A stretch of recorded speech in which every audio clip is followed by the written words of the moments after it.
Assalamualaikum warahmatullahi wabarakatuh. Perkenalkan, nama saya Oktaviansa dengan NIM 22073012. Baik, pada video kali ini saya akan melakukan wawancara observasi mata kuliah teknik elektronik dengan langsung kepala bengkelnya atau pemilik bengkel dari bengkel harus saya operasi tersebut. Selamat pagi Pak. Selamat pagi. Dengan Bapak Hendra Saputra. Dengan Bapak Hendra Saputra. Baik, pada kesempatan kali ini saya mau untuk melakukan observasi pada bengkel Bapak ini. Ya. Untuk materinya itu ada sekitaran 9 materi Pak. Yang pertama itu ada sistem pengapian. Ya. Yang kedua itu ada ABS. Yang ketiga ada Power Windows. Terus ada keempatnya ada EPS. Ya. Terus ada lumayan CPC Pak. Terus selanjutnya tuh ada dalam ESP atau stability. Terus yang 50 Ti. Ya. Terus ada terakhirnya itu command rail. Nah, untuk yang pertama itu sistem pengapian Pak. Untuk pengapian, boleh untuk Bapak menjelaskan gimana sistem pengapian itu bekerja, terus komponen apa aja Pak? Ya, boleh. Sebenarnya pada suatu mobil itu sistem pengapiannya dimulai dari aki. Dari apa? Aki. Nah, jadi dari aki ini harus mempunyai ampernya yang pas, voltasenya yang pas pada mobil. Itu tergantung mobilnya yang mana, tahun berapa, mobilnya tipe apa. Jadi itu harus dicocokkan dengan akinya.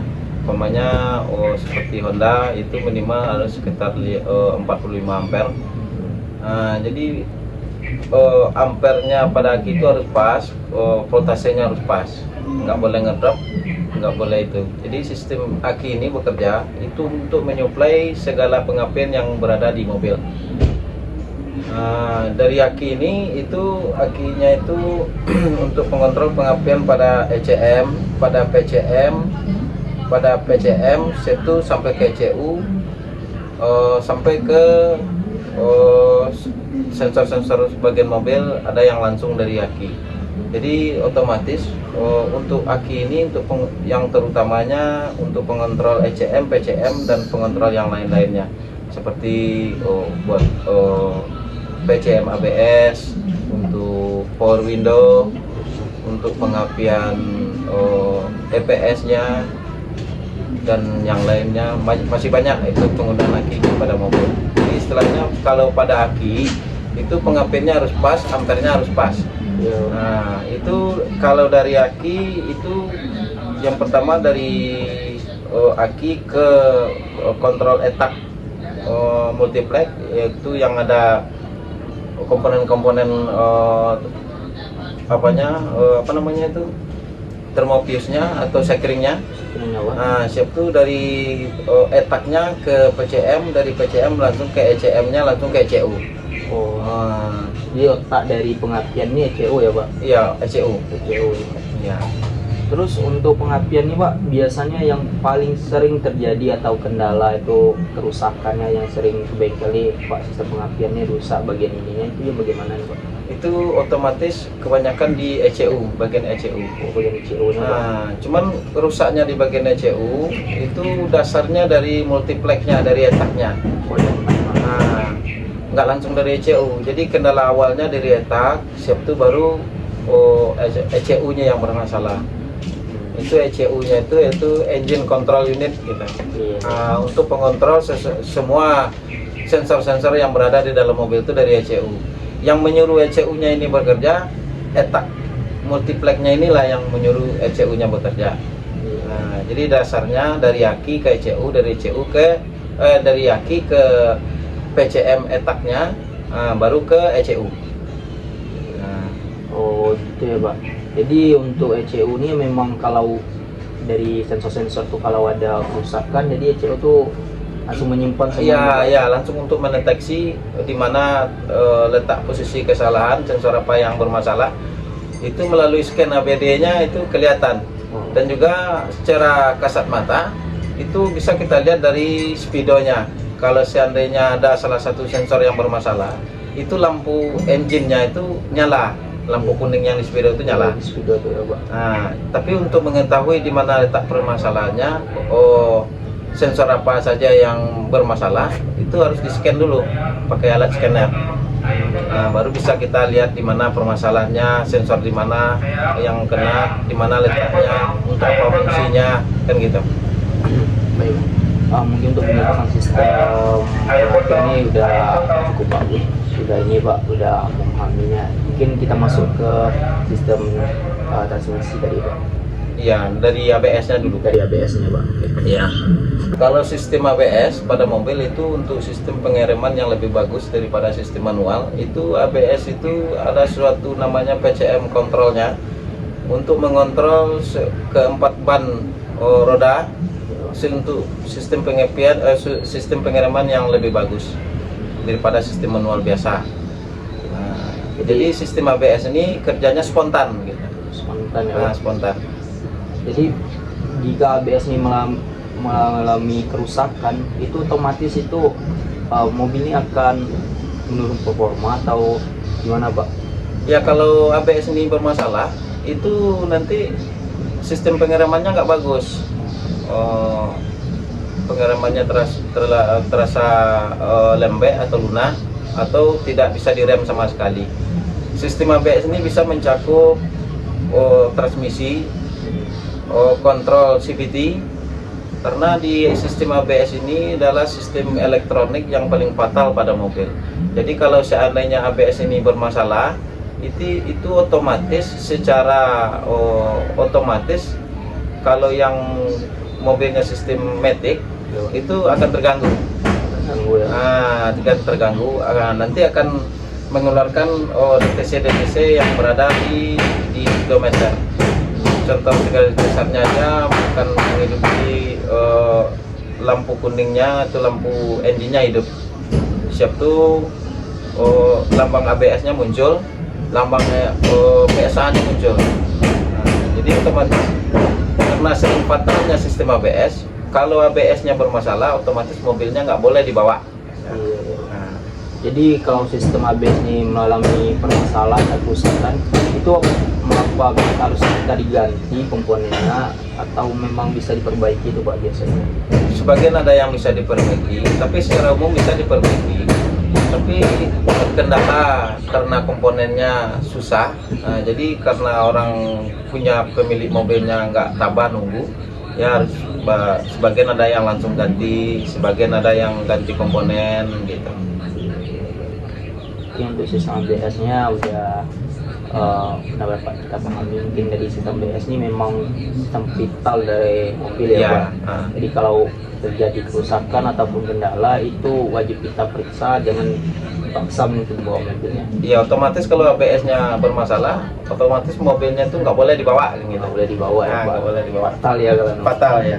Bisa mengakibatkan fatal. Ya.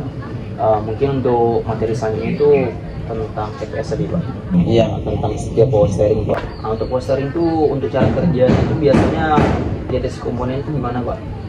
Itu EPS-nya itu ada suatu alat kontrolnya, alat PCM-nya yang terletak biasanya di bawah setir, yaitu fungsinya untuk mengendalikan keras lunaknya suatu sudut kemudi, yaitu setir. Ya, Pak. Jadi kalau seandainya EPS-nya bermasalah, otomatis untuk buat belok itu akan susah buat belok. Nah, jadi untuk pengontrolnya ada suatu PCM-nya untuk supaya biar belok kiri kanannya bagus, dikontrol langsung alat ya ada seperti PCM-nya itu. Kalau PCM-nya bermasalah, itu beloknya susah, keras, berat dia. Berat.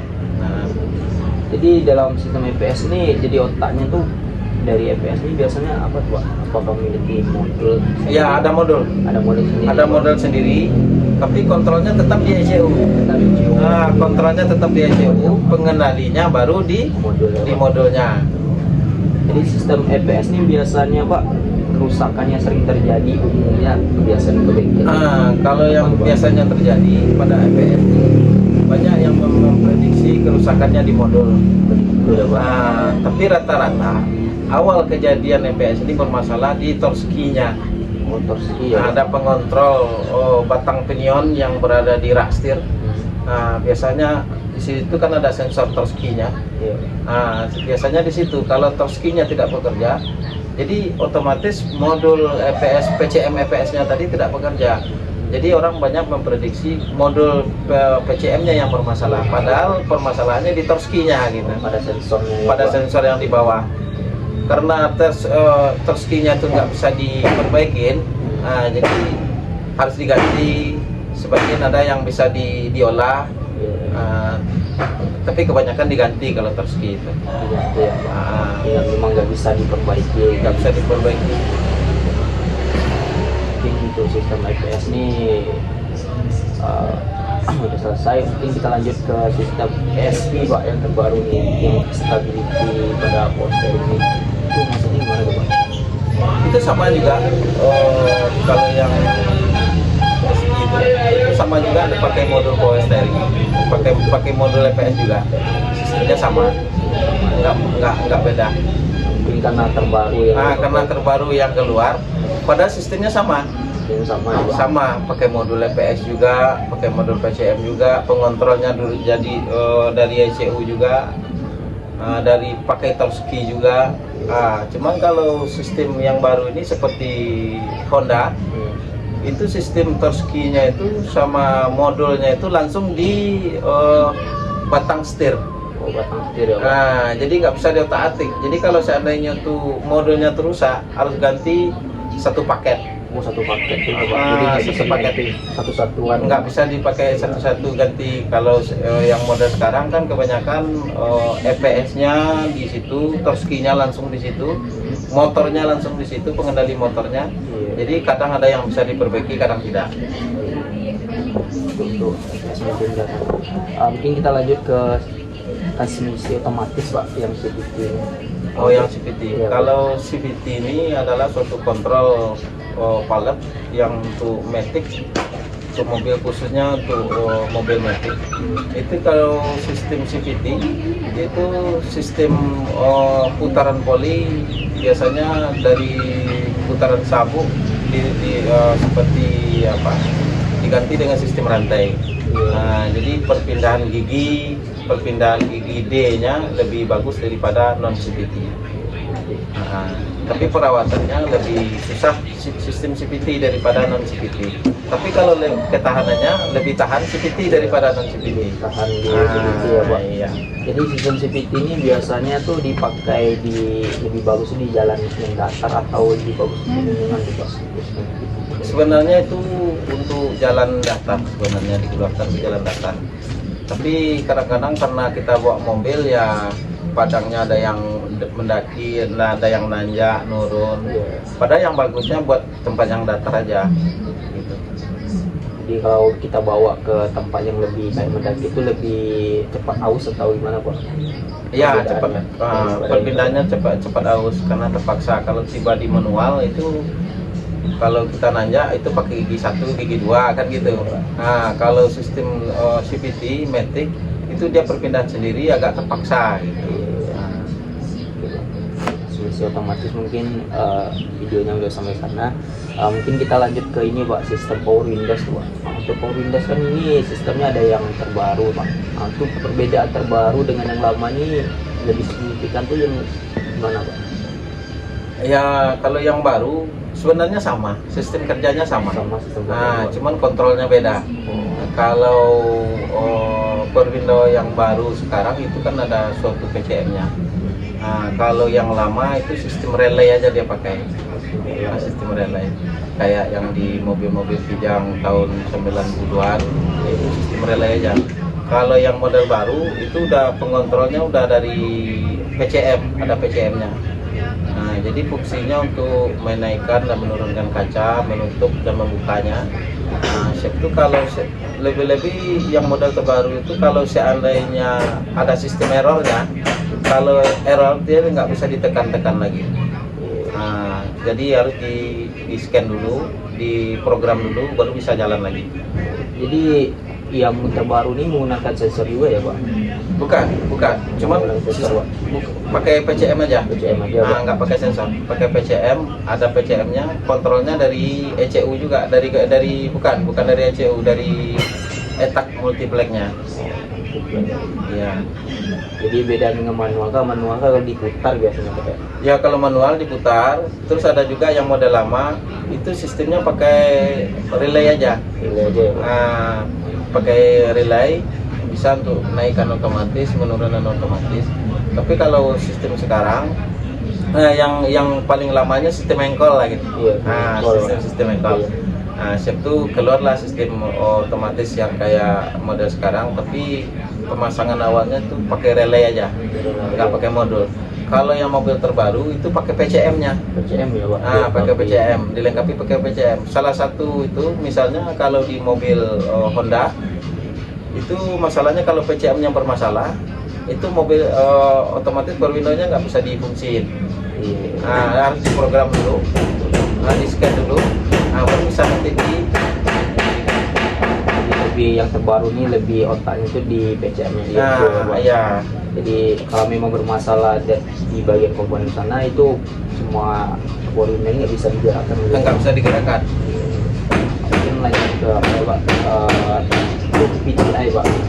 Nah, untuk sistem PTI ini cara kerjanya biasanya gimana tuh? Kalau sistem PTI-nya itu tergantung sistem ECU-nya. Kembali lagi, pokoknya otaknya dari ECU semua. Ya, Pak. Di ECU semua. Misalnya kalau sistem EV itu sistem kontrolnya dari ECU semua untuk mengontrol semua sensor, dan juga PTI-nya kontrolnya juga dari ECU juga. Ya, itu untuk mengontrol tekanan oli. Ada semacam sensor CMP, sensor CKP, dan sensor-sensor lainnya, model speed sensornya. Nah, itu. Apakah sistem PPDI ini biasa mengalami kerusakan sih di bagian itu, atau ada yang memang bagian lain, Pak, yang sering? Ada yang di sensor PPDI, ada juga yang di sensor PPDI.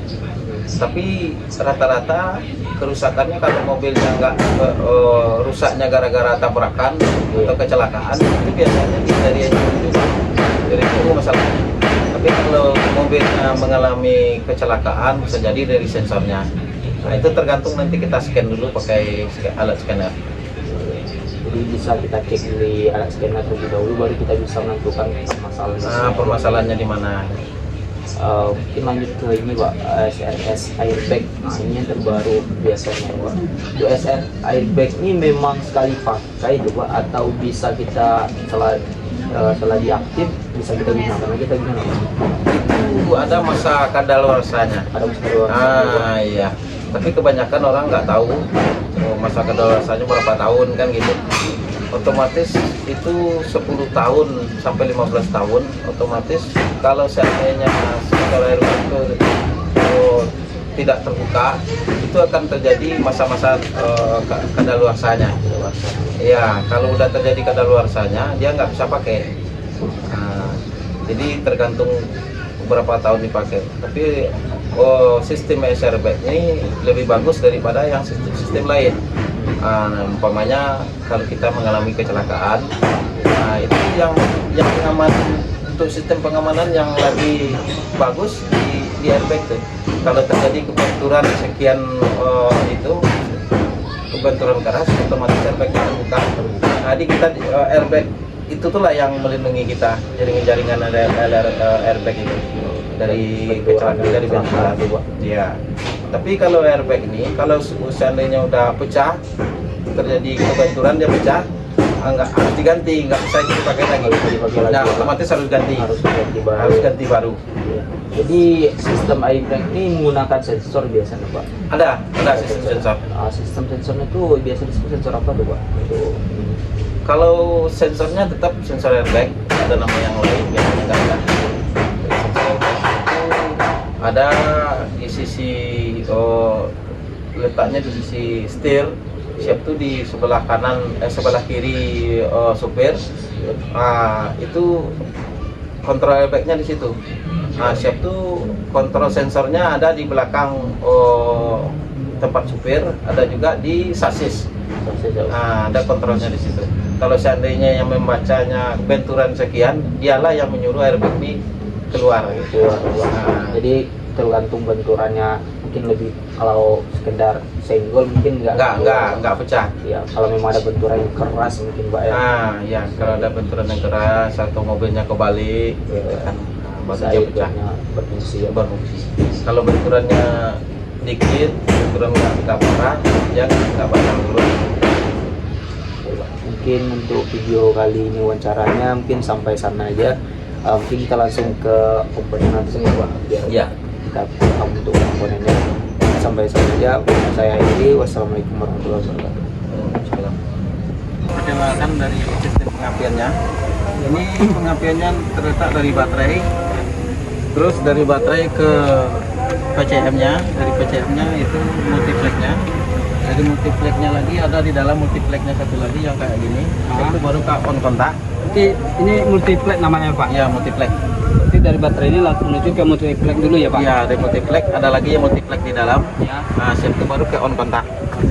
Setelah on kontak, baru multipleknya bekerja, baru ECU-nya ini bekerja. Ini ECU-nya. Nah, ECU. Jadi baterai, ECU, ini PCM-nya. Di dalam ada ECM-nya, ada kontaknya untuk menghidupkan dan mematikan etaknya ini, multipleknya ya.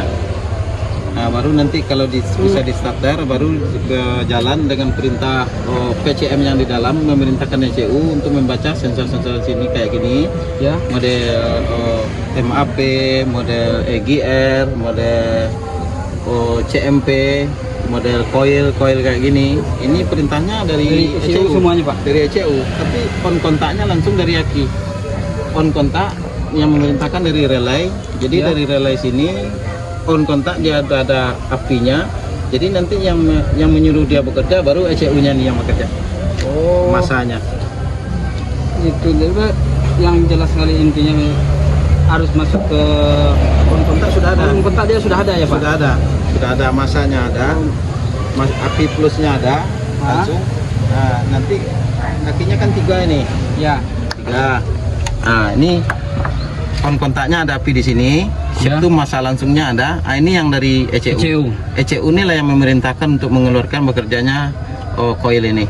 Oh. Nah, dari ECU sini. Dari ECU sini ya, Pak. Ya, Berarti yang dua ini udah standby dia. udah standby. On kontak udah ada. Udah ada dia arusnya di situ ya Pak. Iya, udah ada. Dan juga untuk ABS-nya terletaknya di sini. Ini ABS-nya. Ini Ini kebetulan ini mobilnya permasalahan di ABS-nya. Oh di ABS ya Pak. Iya. Ini mobilnya CR-V ya Pak. Ya, CR-V 2,4 2010 kalau nggak salah ini. 2010. Ya. Jadi sistem kerja ABS ini berpengaruh juga ke pengereman, yaitu sistem massa speed sensor yang untuk memerintahkan metiknya. Jadi kalau seandainya modulnya bermasalah, massa speed sensornya nggak dikeluarkan oleh ini, otomatis di CVT terganggu. Nah, Berarti besar pengaruh dari ABS ini bermasalah Ya. ke bisa merambat ke CVT langsung ya Pak. merambat ke CVT langsung. Karena otomatis gini, kalau seandainya ABS ini bermasalah, otomatis mobil ini nggak boleh di jalan, nggak boleh dibawa jalan gitu. Oh. Harus diperbaiki dulu, baru boleh dibawa jalan. Jadi sistem ini, pengereman ABS ini nggak bisa disepelekan. Yang membuat dia sinkron antara ABS dengan CVT itu apa ya Pak? Situ ada PCM-nya, di sini kan ada modul PCM-nya. Ya. Yang modul PCM-nya ini melaporkan ke ECU sini. Dia melaporkan ke ECU, dari ECU baru dia kalau seandainya laporan ini murni ke sini udah bagus, baru CVT-nya jalan. Oh gitu. Sensor-sensor di Pak Metik itu baru jalan. Baru jalannya Pak. Ya, kalau seandainya dari sensor sini nggak ada perintahnya untuk membaca ini, otomatis perintah untuk metiknya kurang pas, kurang itu, Kurang nggak bisa jalan. Benar Pak. Ya. Jadi masa speed sensornya di sini ada speed metiknya. Speed metiknya perintahnya dari sini. Speed sensor pengeremannya ada di sini juga. Jadi otomatis kalau speed pengeremannya bermasalah dari modul sini, otomatis speed yang ada di SPT nggak mau ECU memerintahkan untuk nyuruh mobil ini jalan, jadi terganggu. Tapi kebalikannya Pak, jika CVT bermasalah, apakah langsung Enggak, ABS juga bermasalah? enggak juga. Itu sangat besar pengaruh dari ABS jika itu bermasalah ya Pak. Iya. Dua Kebanyakan di bengkel-bengkel mesin Ya. udah tahu ininya yang bermasalah, ABS bermasalah, tahu-tahu di metiknya yang diturunin gitu yang Oh mungkin karena dia orang tuh menganalisa karena ABS bermasalah, CVT juga terbawa bermasalah, akhirnya dianalisa bahwa CVT yang bermasalah. bawa speed yang bermasalah. Padahal yang inti utama permasalahannya itu ya berada di pada ABS-nya ya Pak. Iya, contohnya kayak gini, kalau dihidupin dia ngedip dia, D-nya ngedip. Gara-gara speed sensornya nggak jalan nih. Ini kebetulan kebuka semua. Ini komponennya, ini speedonya nih lagi terbuka. Ini. Ini PCM-nya ada di sini. Ya. Dan modul EPS-nya nanti ada di sebelah kiri. Di sana. Ada modulnya di situ. Iya Pak. Modul untuk setirnya nih. Oh. Jadi apabila di on kontak gini. Kalau di sini ada tandanya. Nah, nanti muncul kedip. Kalau dibawa ke bengkel mobil, ke bengkel mesin, otomatis metiknya yang bermasalah. Tapi setelah di scan, setelah dianalisa, karena lampu ABS-nya di PSA ini bermasalah, otomatis ininya yang tidak bekerja, menyuruh bak paletnya nggak bekerja. Oh, berarti sebenarnya ini karena ABS sudah bermasalah, maka diperintahkan ke bak valetnya ini untuk tidak boleh jalan ya Pak. Nggak boleh dihidupin. Tapi orang menganggap ini bak metik juga bermasalah gitu ya Pak. Bermasalah. Padahal bak metiknya nggak bermasalah. Oh, Gitu. berarti itu salah satu cenderung bengkel mesin menurunkan bak metik ya Pak. Bak metiknya, padahal belum tentu bak metiknya bermasalah. Itu makanya dianalisa dulu, di scan dulu, dicari dulu pokok permasalahannya di mana, baru kita memutuskan kalau seandainya ABS-nya bagus, Ya. baru kita ngadep ke bak metik. Nggak boleh kita langsung vonis bak metiknya bermasalah. Jarang nggak Pak Bapak nemui jika bak metiknya bermasalah, ABS-nya pun tidak hidup Pak, nyala? Sering-sering ketemu. Sering ketemu juga Pak? Ya, kalau ABS-nya bermasalah, otomatis bak metiknya D-nya tetap ngedip kayak gini. Enggak, saya ini Pak, kalau jika D-nya aja yang mengedip, ABS-nya tidak nyala, berarti itu benar langsung otomatis ke baknya bak, lagi Pak? Baknya. Tapi itu jarang ya Pak? Jarang, tapi di scan dulu, dipakai alat scanner. Baik. Ini kendaraan seperti ini masih bisa dihidupin nih Pak? Masih bisa dihidupin, cuma nggak bisa normal. Oh nggak bisa, dia pincang Pak? Bukan, hidupnya normal, tapi transmisinya nggak begitu bekerja dengan bagus. Karena ada gangguan dari PSA-nya. Ini ada tandanya lambang PSA-nya tadi. PSA ini Pak. ABS ini. Ini ABS ini modelnya PSA ini sistem speed sensor untuk memberikan sinyal massa pada ECU yang memerintahkan CVT-nya jalan. Gitu Pak. Iya. Berarti jika ini sudah selesai permasalahan ini, maka otomatis langsung kedipan D ini hilang langsung Pak? Hilang. Nanti bisa kita coba nanti. Itu kan ada barangnya bagus yang baru. Oh yang baru sudah datang Iya, barangnya yang Pak? baru sudah datang. Nanti kalau seandainya itu biasanya D-nya itu nggak ngedip. Ini kan kalau PSA ini udah sudah mati, otomatis ini nggak hidup. berarti itu sudah normal aja Sudah langsung ya normal Pak? aja, Berarti sama artinya sudah boleh diperintahkan untuk bergerak di metiknya iya. itu ya Pak? Ya. Ini kan ini gini, dashboardnya terbuka semua Pak. Airbag ini kan ada nih ya Pak? Ya. Apa? Airbagnya kalau untuk di setir ini terletaknya di kendali setir di sini taruhnya. Oh di tengah-tengah ini ya Pak? Kebetulan airbagnya selagi dibuka, ya nggak kelihatan juga. Nah ini nih. Ini kan ada salah satu komponen airbagnya di dalam. Nah di sini kayak gini. Itu di dalamnya ada semacam kain apa namanya itu. Itu di dalamnya itu ada gas tekanan di sininya. Jadi kalau seandainya dia terkena benturan, itu membaca sensor yang di sasis, baru dia keluar, otomatis dia pecah. Itu dia akan melindungi si pengemudi dan penumpang yang lainnya. Dan begitu juga di sebelah kirinya juga ada di situ. Di sini taruhnya kebetulan dibuka. Di sini ada airbagnya juga.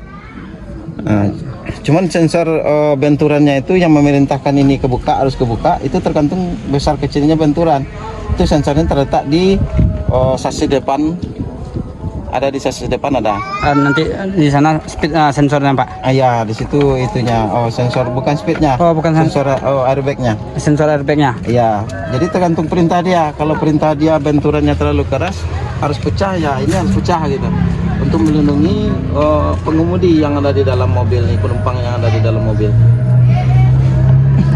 Jadi tipe airbag ini memang harus berfungsi pas ada kecelakaan gitu ya, Pak? Ada, iya itu keuntungannya pakai airbag. Yang pertama untuk melindungi pengemudi dan penumpang lainnya ini sangat fatal. Kalau ini berfungsi ini sangat bagus.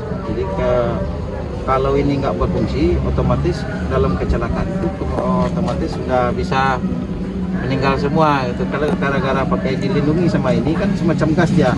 Jadi kalau meledak kembang nanti diselimutin jadi benturan ke depannya nggak ada gitu. Jadi melindungi muka dari benturan keras. Buka, pokoknya seluruh badan dia kebuka tuh semua. Jika misalnya Pak dari SL airbag ini kan dia ada kadaluarsanya. Kalau Iya. udah lewat kadaluarsa tuh otomatis Nggak bisa fungsi, nggak bisa ya, Pak. Disitulah taruh prediksi yang lain kebanyakan nggak ada kadaluarsanya. Tapi udah saya pelajari dan saya lihat-lihat itu diprediksi itu jangka kadaluarsanya cuma pemakaiannya 10 tahun. 10 tahun ya. Kalau udah lewat dari 10 tahun otomatis harus diganti. Harus diganti. Masalahnya walaupun keras apapun benturannya tetap dia tidak kebuka apabila kena benturan keras. Masalahnya di sini ada sistem di dalamnya nih ada suatu gas. Nah, jadi gasnya dalam sekian tahun udah api sendiri dia gasnya. Jadi tekanannya nggak ada yang untuk membuat mengembangin pelindungnya Pelindung ini ya, Pak. pakai gas dia. Menggunakan gas gitu. Iya, menggunakan gas untuk membukanya itu. Itu di sistem airbag ini apa menggunakan gas saja semuanya Pak atau ada cairan yang lain Pak? Ada cairannya lain, tapi udah dicampur di situ. Oh. Nah, udah dicampur di dalam tuh. Kalau udah kebuka perintahan dari airbag ini otomatis gasnya itu yang memecahkan ini langsung meledak dia. Langsung memenuhi semua area depan ya, Iya, Pak. area depan ini di situ. Sehingga penumpang tuh lagi aman jadinya. jadi aman kena benturan.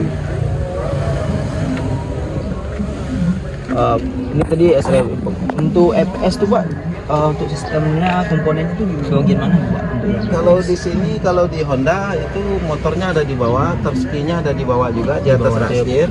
setir ya Pak? Kalau modelnya ada di sini. Oh model sebelah kiri itu Pak. Ya, ada di sini modelnya. Nanti ada modelnya di situ. Situ yang memerintahkan modul itu ada torskinya yang terletak di ujung Pinionnya, Pak. pinionnya di sana. Di bawah tuh ya Di Pak? bawah. Nanti ada dia. Salah satu komponennya torskinya itu yang memerintahkan. Pada dasarnya kebanyakan torskinya yang bermasalah. Kalau torskinya bermasalah otomatis PCM-nya modulnya tidak bekerja. Tidak berfungsi. Kalau ya, di Pak? scan pakai scanner itu otomatis modulnya yang dibaca.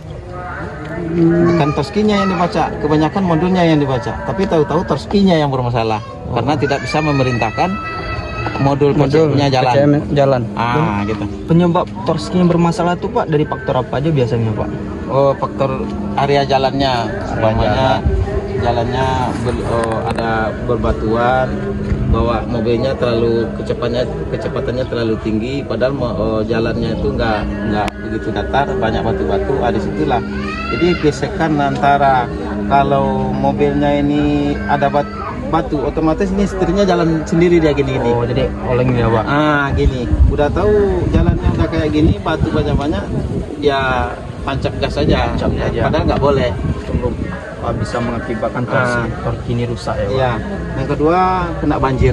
Kena banjir Pak? Kalau kena banjir terendam dari lebih dari setengah jam, otomatis torskinya udah kena. Udah kena ya Pak? Ya, tapi kalau lagi nggak masalah. Nggak masalah. Nanti di bawah jalan dia dari Kering sendiri. airnya kering sendiri dia. Jadi di saat itu bermasalah itu masih bisa perbaiki atau langsung diganti Pak? Kalau torski itu kalau udah bermasalah itu di dalam torski itu ada semacam sensor yang membaca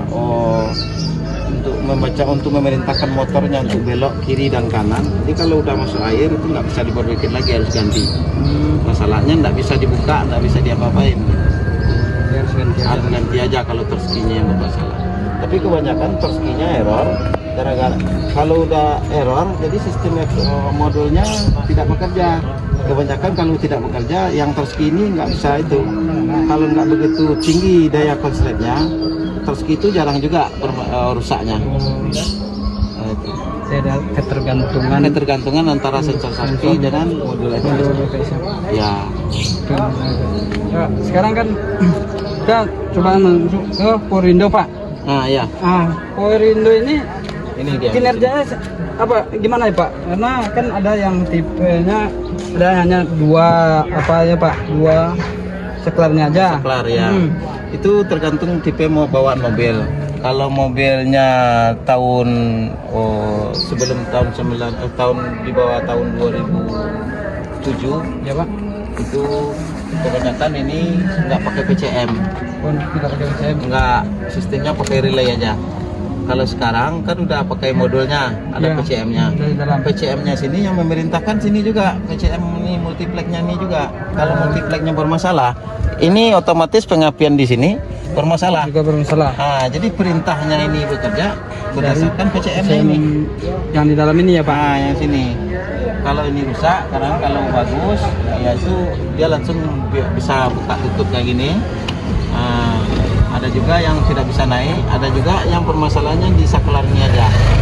Kalau nggak berfungsi keempat-empatnya, otomatis PCM-nya yang bermasalah. Kalau salah satu aja yang tidak berfungsi, bisa jadi saklarnya saklarnya aja yang bermasalah. Oh gitu Pak. Dan ini juga di learning juga bisa dipakai scan, bisa diprogram. Kalau dia udah pakai kayak gini, umpamanya macet salah satu di sini. Iya Pak. Kita scan dulu. Kita lihat dulu di PCM-nya ini. Kalau seandainya PCM ini nggak ada DTC, otomatis di sini yang bermasalah. Di saklar yang bermasalah. Kalau seandainya PCM ini di sini bermasalah, otomatis ini tetap bermasalah. Gitu Pak. Gitu. Itu bagi untuk sistem seperti sekringnya itu Pak. Itu sekringnya di sini juga. Di sini juga. Di sini Di juga. rumah PCM ini Pak. Iya, di PCM ini. Oh, itu tiap-tiap saklar ini memiliki sekring atau keseluruhannya Pak? Nah, dia kan pakai modul PCM. Ya. Jadi modul PCM-nya itu satu sekringnya aja. Oh, satu sekring aja. Iya, ada yang pakai dua, ada yang satu. Oh, yang ke saklar ini nggak ada yang Nah, pakai Pak? nggak ada. Nggak ada. Dia cukup perintahnya pakai modul aja, ada modul PCM-nya. Modul PCM-nya ini memerintahkan untuk ini naik, mungkin tergantung modul ininya. Ini kan sistem manual nih. Oh, manual ya Pak. Manual. Tapi yang memerintah ini kan jalan, harus perintah ini juga. Saling ketergantungan dia. Tergantungan. Jadi ujung-ujungnya nanti kita nyampe juga di dasar pengapiannya dari mana. Tergantung aki juga dasarnya. Kalau untuk aksesoris yang ada di mobil. Lain lagi yang di ECU. Kalau di ECU perintahnya di sini juga. Ya. Itu tergantung ECU. ECU-nya bagus apa tidak gitu. Kalau ECU-nya bagus, nanti bisa di-scan apakah bermasalahnya di sini atau di ECU-nya bermasalah atau salah satu sensornya yang ada bermasalah. Ada bermasalah Pak. Iya. Oke Pak.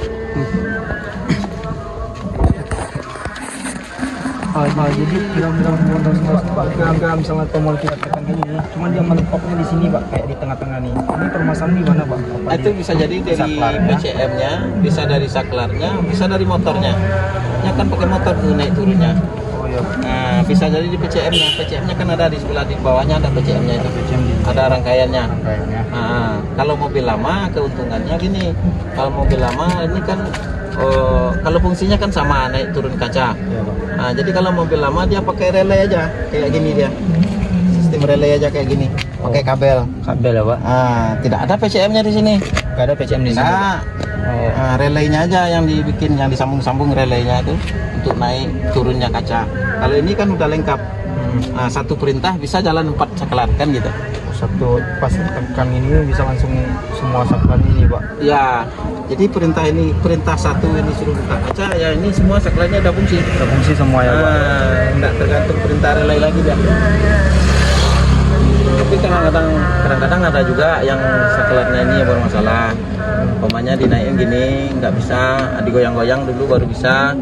Jadi bisa jadi otomatis di sini aja. Saklarnya yang Di saklarnya berfungsi atau tidak berfungsi sama sekali, itu harus kita scan dulu. Kan kita bisa merasakan ini bagus tidaknya bisa dirasakan pakai jari. Nah, itu. Kemarin tuh pernah lihat juga Pak yang power windows ini yang dia tuh memiliki sensor. Jika kita letakkan tangan di sini, pas kita angkat kacanya, terus dia ada di sensornya tuh kayak Ini sensor gerak. sensor gerak tuh ya Pak. Iya, itu sensor gerak. Itu yang keluaran baru sekarang kayak gitu. Terbaru ya. Iya. Mobil ini belum ada nih. Belum. Belum ini. Belum. Kalau yang mobil baru itu kayak tahun-tahun 2000 baru keluar lah 2023, 2024. Itu sama kayak hidrolik yang di bagasi di belakang. Oh, itu bagasi. Nah, hidroliknya kan sistem otomatis pakai sistem PCM, pakai sistem sensor. Jadi kalau seandainya bagasinya dibuka, itu nggak bisa buka manual. Sistem sensor dulu, bekerja sensor dulu. Pelan-pelan ya buka ya Pak. Pelan-pelan. Nanti kalau seandainya dia mau nutup, kalau seandainya ada yang hambatan di bawah, dia berhenti. Dia berhenti deh. Nggak bisa, nggak mau dia karena ada kebaca sama sensor gerak tuh, ada pakai sensor Jadi nggak gerak. bisa kita manual langsung gitu. Nggak bisa. Itu perintahnya di PCM semua. DCM semua ya Pak. Iya. Jadi itu elektronik yang Berarti masuk. Ini mobilnya di sini. Oh, ini yang nama Ini multipleknya di sini. multipleknya di sini ya, Pak. Di belakangnya kan ada semacam rangkaiannya nih. Ada etaknya di belakang kalau dibuka. Semacam rangkaiannya. Jadi untuk memerintahkan ini kayak mobil ini kan pakai chip juga. Kalau seandainya ini diganti harus diprogram dulu disesuaikan dengan chip mobil ini. Harus paling tidak harus ganti chip, harus diprogram dulu, di learning dulu, disesuaikan dengan data-data yang ada di ECU. Nah, baru bisa dihidupkan mobil. Kalau tidak bisa hidup mobil. Itu kan seperti door lock yang sekarang itu Pak, jika itu bermasalah kan kita masih di luar nih Pak, nggak bisa kita buka pintunya, gimana solusinya itu Pak? Itulah gunanya ada kunci manual kayak gini, bisa dibuka dengan manual. Oh, berarti dia masih ada menggunakan satu kunci manual? Ada Oh, gitu. menggunakan kunci manual. Itu Tapi harus diperbaikin dulu. Kalau tidak diperbaiki nanti remote sama remote-nya ke semua pintu bisa terganggu kalau bisa tidak terganggu kalau tidak cepat kita perbaiki ya Pak? Iya, kalau tidak gitu. diperbaiki. Kuncinya di sini kan ada saklarnya di sini. Di sini. Di dalamnya ini juga ada switch-nya di dalam. Kalau yang udah apa itu Pak? Ya, Yang udah sama ini juga ada switch-nya. ada switch-nya juga di Ada. dalamnya, Pak. Itu yang memerintahkan dari remote buka tidak bukanya saklar di dalamnya yang itu ada semacam motor. Oh, ada juga motornya di dalam kecilnya, untuk ya. motornya Pak. Iya, untuk untuk mendorong Ya. saklar itu. Yang memerintahkan ini juga di sini juga. Memerintahkan Jadi sini juga. semuanya pemerintahnya balik ke multiplex ini ya Pak. Balik ke sini. Nggak ada yang lain. Pokoknya perintah ECU, perintah PCM, perintah ECM, semuanya modul yang ada di mobil ini perintahnya di multiplexnya sini. Oh gitu Pak. Ya. Baru bisa Itu dihidupkan di jalan. keuntungan yang kalau seperti sensor buat buka pintu itu apa ya Pak? Sensor yang mana? Kan sekarang ini kan hanya nempel tangan aja udah bisa kita membuka pintunya. Oh, itu sistem smart key namanya. Ada smart key. Iya, itu ada sistem bukan kayak gini, ada sistem sensor gerak. Oh, sensor gerak. Jadi ditempel saja kayak gini bisa kebuka.